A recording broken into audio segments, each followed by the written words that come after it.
Hola, os doy la bienvenida a este canal, esto es La Bada Silvestre, yo soy Mónica.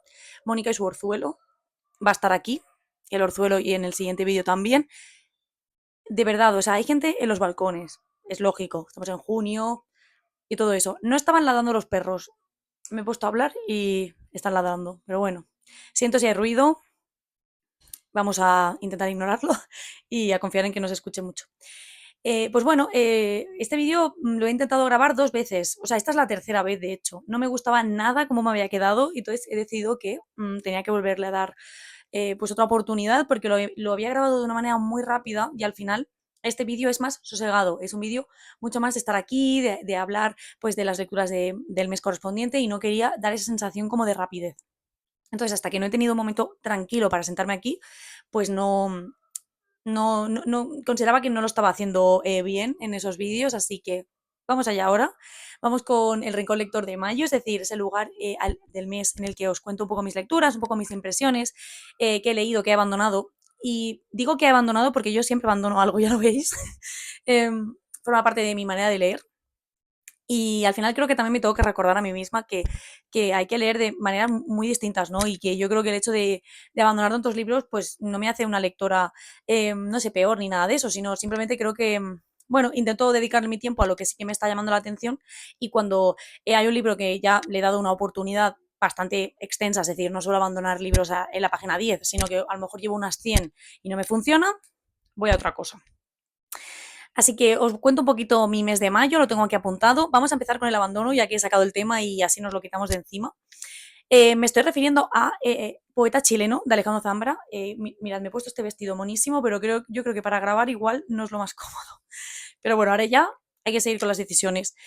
Pues eso, Poeta chileno de Alejandro Zambra. Bueno, este libro es increíblemente amado, ¿no? En redes, a muchísima gente le gusta.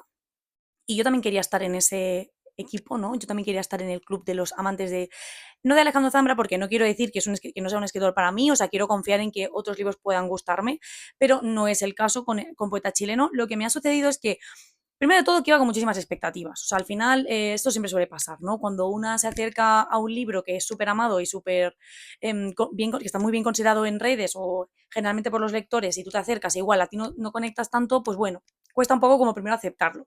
De todas formas, decidí pues darle varias semanas, ¿no? Me acuerdo que empecé a leerlo a principios de mes y hasta prácticamente al finales no decidí abandonarlo. Lo estuve intercalando con otras lecturas y he decidido que no es para mí por lo siguiente. A ver, lo que me ha sucedido con Beta Chileno es que al final, no estaba entendiendo mucho las referencias, ¿no? Trata pues de muchísimos, o sea, hace referencia a muchos poetas chilenos y a mí como que me sacaba un poco de la lectura y esto es culpa mía, o sea, al final por no tener tanto conocimiento. En segundo lugar, también que la manera de escribir de Alejandro Zambra me parecía muy irónica y como incluso muy humorística en ciertos puntos, ¿no? Cómo trata a sus personajes y cómo trata a Gonzalo en este caso, ¿no?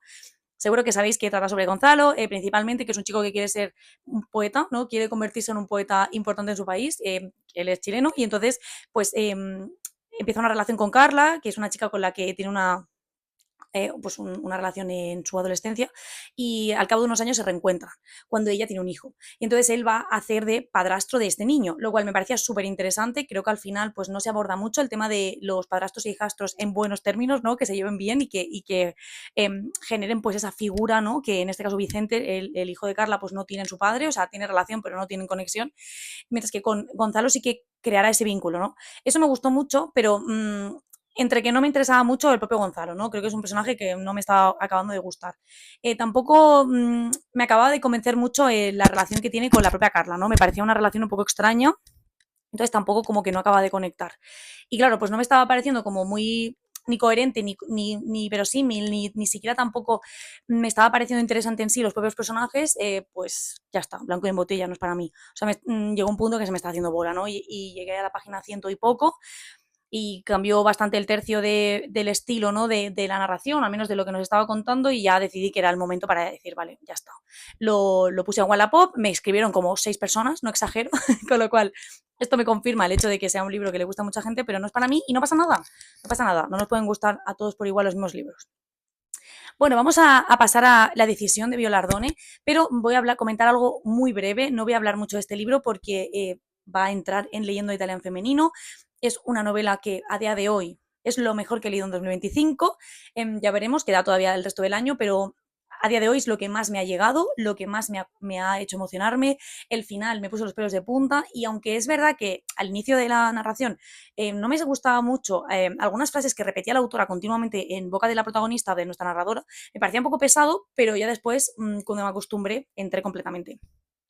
Solo os voy a contar brevemente de qué trata, pero como os digo, ya hablaré más extensamente de él en Leyendo Italia en Femenino, el próximo episodio que corresponda. Trata sobre Oliva Denaro, que es una chica que vive en un pueblo de Sicilia, en el sur de Italia, se encuentra en los años 60 y a través de los ojos de Oliva iremos viendo un poco pues la posición de la mujer, ¿no? La manera que tiene su madre de educarla. Ella tiene un hermano mellizo y entonces él es libre completamente de hacer todo lo que quiera y Oliva no, ¿no?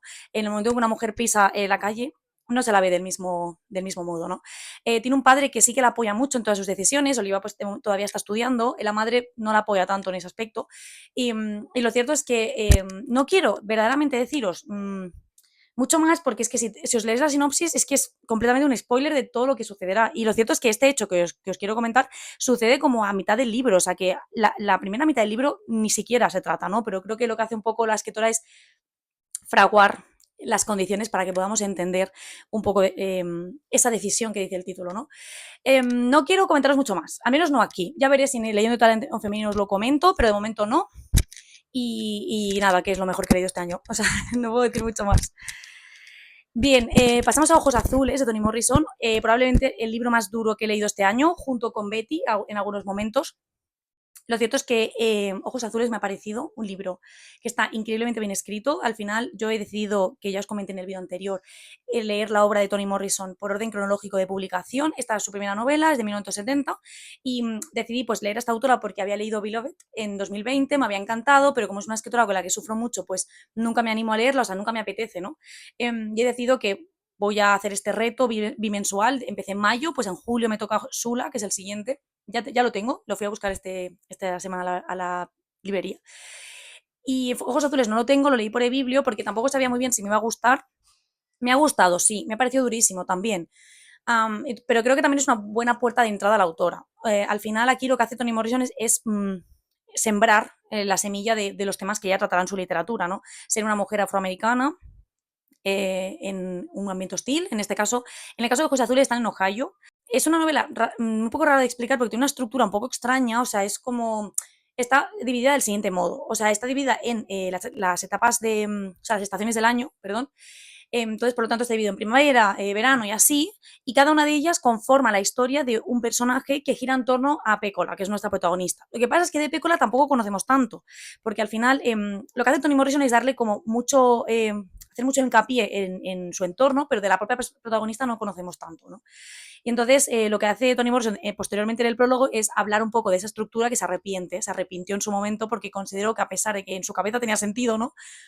De hacerlo así, después cuando lo ejecutó, creo que la novela le quedó un poco coja, en mi opinión. Aún así, creo que está muy bien. Entonces, lo que os decía, Pécola es nuestra protagonista, es una niña de unos 10 años, creo, si no recuerdo mal.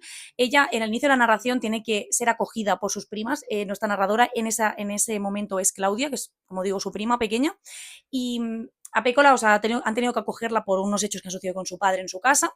Y esto es la sinopsis, no es spoiler. O sea, sabemos que Pécola está embarazada porque ha sufrido una agresión por parte de su padre. Entonces, como podéis ver, es una historia increíblemente cruda y dura. Sí que es cierto que a medida que vas viendo la historia del padre, de la madre, para entender un poco el contexto familiar, pues bueno, se hace más sostenible, obviamente, pero sí que debo decir que es explícita Toni Morrison en lo que sucede, en los hechos, lo explica tal cual. Entonces, trigger warning, de verdad, o sea, si os podéis ver sensibles a este tema, no recomendaría esta novela. Me cuesta recomendarla, si soy sincera. Se llama Ojos Azules por la cuestión de que Pécola, al ser una niña negra, pues claro, está en un ambiente pues difícil, en el ambiente, en el contexto en el que está, y ella quiere tener los ojos azules.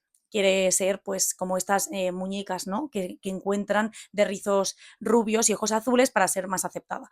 Toni Morrison escuchó esto, un comentario de una compañera de clase, y entonces a partir de ahí pues creó la novela. Me gusta muchísimo Toni Morrison, voy a seguir leyéndola, como os he dicho, espero ser constante en el reto, pero no lo voy a negar. O sea, es una novela muy dura y que yo creo que no es para todo el mundo. Pero ya os iré contando. Tengo muchas expectativas con Sula. Bien, de Toni Morrison vamos a pasar a Alemania en mi German era, porque como podéis saber, si habéis estado por aquí todo este tiempo, pues llevo 2025 muy inmersa en la literatura alemana, al menos germánica. Digo alemana porque me refiero a escrita en alemán originariamente.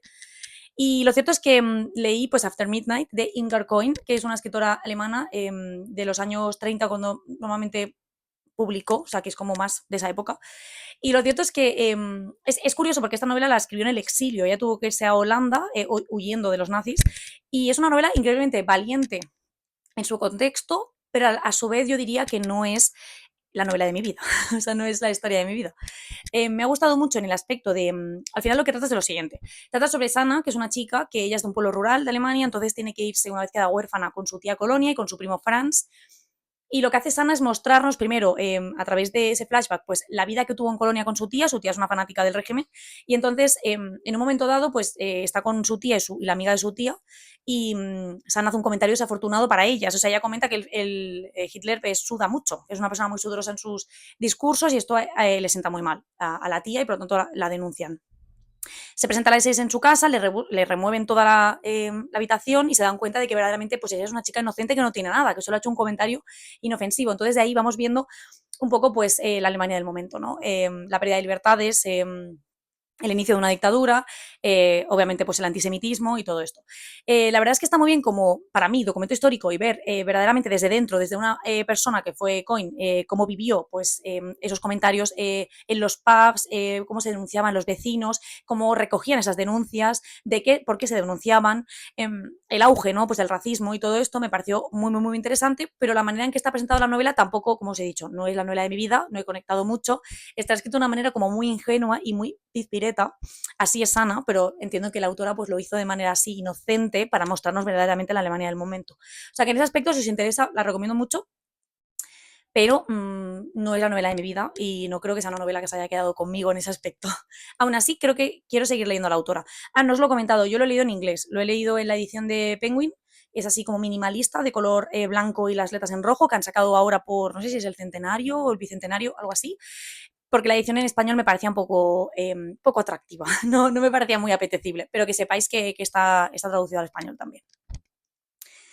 Bien, de Coin pasamos a May Sarton, su Anhelo de raíces, novela archiconocida, novela, libro, memorias archiconocidas, ¿no? Últimamente, en los últimos años aquí en redes. Yo este libro lo he leído completamente influenciada por la gente.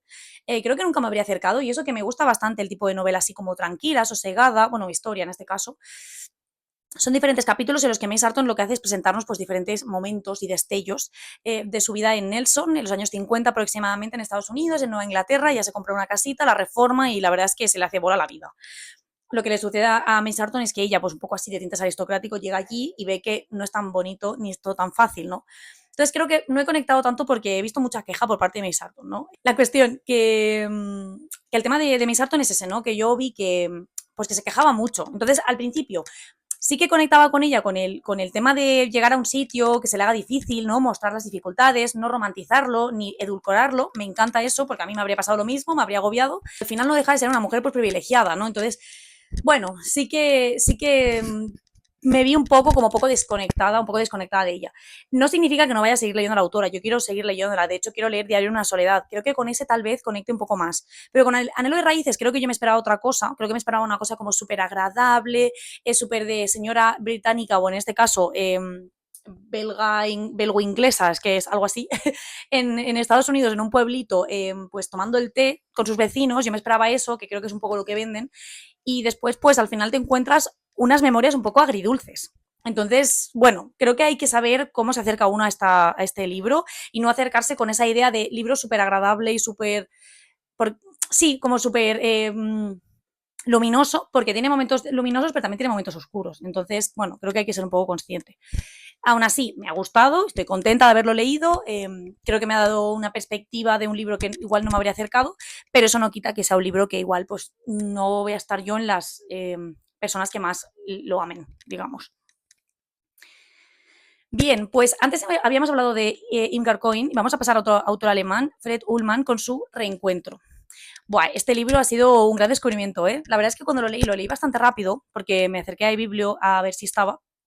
Así es, lo tomé en préstamo Y la verdad es que mientras lo leía muy rápido, como digo, entonces no acabé como de digerirlo bien, pero ahora que ya han pasado semanas, ¡buah! Este libro vale muchísimo la pena, es una gran joyita. Es un libro cortísimo y me recuerda muchísimo a Madonna con abrigo de piel o, por ejemplo, El último encuentro de Sandor Maray, ese tipo de historia así como nostálgica de un tiempo pasado, de un conflicto entre los personajes, una imposibilidad de circunstancias, ¿no? De esas relaciones personales. A ver, trata sobre Hans, que es un chico que es nuestro narrador, un chico bastante intenso y bastante emocional en ese sentido. Él es judío, hijo de médico, por tanto, una clase media, digamos, y a su vez comparte clase con Conradin, que es un chico de la aristocracia alemana del momento, ¿no? Ellos están en Stuttgart en los años 30 y empiezan una amistad muy rápida, muy intensa. Podemos ver claramente que hay una homosexualidad encubierta, o sea, ellos tienen más allá de una simple amistad, aunque Fred Ullman lo que hace es dejarlo ir, ¿no? Soltar píldoras para que nosotros lo podamos leer como lectores, pero queda claro que hay algo más. Y lo cierto es que en un momento dado de la narración sucede una cosa que hace que todo cambie. Cambie la perspectiva que tiene Hans de Conradin y vemos claramente pues cómo empieza, ¿no? Ese, bueno, ya está fraguándose ese antisemitismo, ese racismo, el nazismo en general. Y entonces, no quiero decir mucho más porque lo estaba pensando porque es que verdaderamente es tan corto. Bueno, simplemente tenemos que saber que aquí lo que hace Fred Ullman es plasmar esta relación imposible de algún modo y sobre todo el final, ¿no? Es que el final lo es todo. La última frase del final. De hecho, me escuché un libro una hora, que es un programa de la SER, no sé si lo conocéis.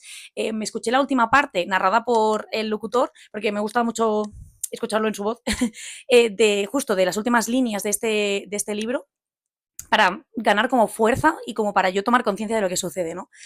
Me parece, pues como digo, una novela muy nostálgica, pero no me refiero de un tiempo pasado, sino nostálgica en el sentido de las personas que llegan a nuestra vida y nos marcan para siempre.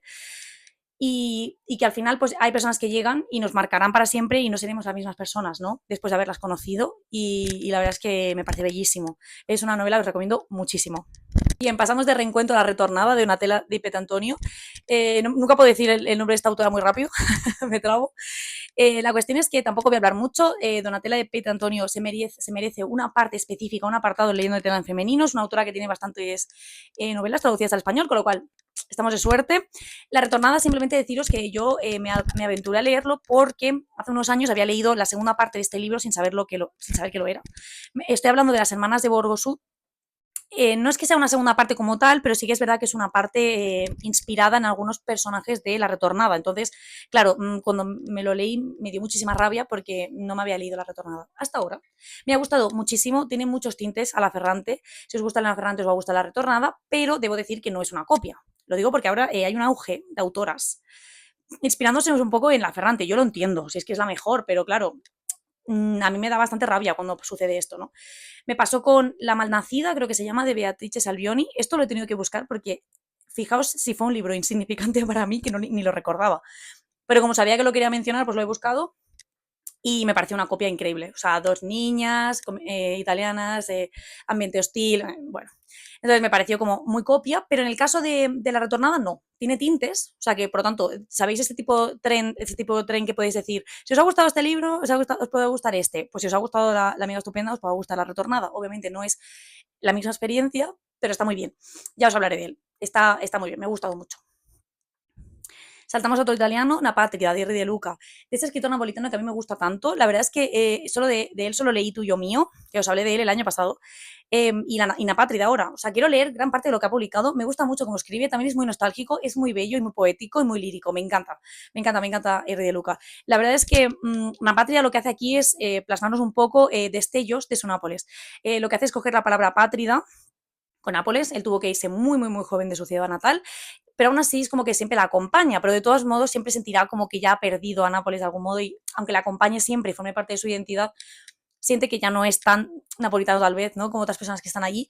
Y bueno, pues puedes ver ese punto de melancolía que tiene el autor por su ciudad y por su origen. Entonces al final lo que nos explica aquí son pues anécdotas o datos de la ciudad desde su perspectiva. Bellísimo, bellísimo. Incluso llega a hablar de Maradona y del fútbol, que a mí no me interesa nada. Y aún así, me pareció muy bello. Os voy a dejar aquí en la pantalla un fragmento que para mí resume todo el libro y que para mí creo que nos apela a los corazones nostálgicos, lo digo porque yo lo soy, y creo que aquellas personas que puedan sentir nostalgia en general, les puede gustar mucho este libro. Y ya por último, vamos a hablar un poquito del retablo de Salomé Amat, de Elsa Mulder, de esta escritora a la que yo he intentado últimamente dar bastante la turra por aquí y, bueno, y en Instagram. La verdad es que era la última novela publicada a día de hoy que no esté descatalogada de ella, que me quedaba por leer. Y lo cierto es que me ha gustado mucho. No considero que sea una novela perfecta, no considero que sea la novela de entrada a la autora, pero sí que considero que a las personas que les pueda gustar la autora o les interese leérselo todo, también debe estar dentro de esas lecturas, ¿no? Al final lo que trata el retablo de Salomé Amat es hacer pues esa especie de mosaico de la vida de Salomé Porta en el origen, que es una chica que vive unos años antes de la Guerra Civil Española. Lo que pasa es que no tengo muy claro el momento histórico. Esto es muy común en Elizabeth Mulder. Ella, de hecho, no suele situar mucho las fechas, ni siquiera los lugares. Muchas veces se inventa los pueblos. Suenan nombres castellanos, es decir, nos pueden parecer pueblos españoles, pero no acaba de situar bien dónde están, salvo que sean ciudades extranjeras, que entonces sí que lo dice, ¿no? Bueno, forma parte de su característica, ¿no? Dentro de su literatura, y al final, pues, ella nos plantea un pueblo rural, sabemos que estamos justo... Uy, perdona. Sabemos que estamos justo al inicio de los años antes del estallido de la Guerra Civil Española, porque después menciona la guerra. Y básicamente, pues aquí Salomé Porta, ella es una chica de unos 17 años o así, 18, que vive con su familia, su padre es el guardabosques y por lo tanto forma parte de una familia humilde. Sucede una cosa al inicio de la narración que a ella le trastocará muchísimo, la traumatizará y por lo tanto lo que hará es verse inmersa en esa necesidad de dejar de ser pobre, básicamente. Entonces quiere pues ascender socialmente. Lo que sucede es que tiene que romper el compromiso con Marcelo, que es su novio de toda la vida, como digo, de toda la vida desde la infancia. Bueno, esto genera un revuelo horrible, tanto en el pueblo, en la familia de Marcelo, en la suya propia, y se convierte en una mujer caída, porque consideran que ella ya ha tenido novio y que seguramente lo más común es que ya haya consumado ese amor. Aunque no es así, ella no niega nada, ni tampoco se mete a desmentir, ¿no?, esas calumnias, y simplemente pues se casa con Leopoldo Amat. Leopoldo Amat es un chico hijo de los terratenientes del pueblo, por lo tanto tienen fincas, tienen tierras. Es horrible este chico, es odioso. Es un chico pues muy, muy enfermizo y que también la desprecia, pero hacia ella lo que siente es deseo sexual puramente, o sea, una atracción, y está muy orgulloso de haber conquistado a una de las chicas pues más guapas, ¿no?, de ese pueblo. Y básicamente pues lo que sucede es que veremos cómo Salomé Porta pasa a ser de Salomé Porta a Salomé Amat, y de ahí pues cómo va ascendiendo, cómo es ella, qué hace. La verdad es que me gustó mucho porque es una gran psicología del personaje de Salomé Amat. Es una mujer pues muy controvertida en algunos puntos.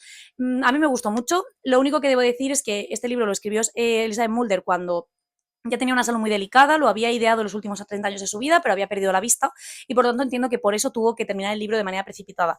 Ella tenía previsto hacer este libro de una saga familiar de varias mujeres y se quedó simplemente en Adriana, que es la hija de Salomé con Leopoldo, y claro, el final es muy Elizabeth Mulder. Me gustó mucho, nos da el típico mensaje típico de ella, pero es precipitado. Y claro, queda un poquito diluido, ¿no?, dentro de la historia, no tanto el final, sino la resolución de la novela, digamos. Pero lo puedo entender. Entonces, si queréis leer a la autora, os lo recomiendo muchísimo, pero también deciros que no es tal vez la mejor puerta de entrada a la misma. Y nada, esto ha sido mi mes de mayo. Espero que os haya parecido interesante. Contadme cómo ha sido el vuestro, qué habéis leído, qué es lo que más os ha gustado, si habéis abandonado algo, ¿no? Me gustará saberlo.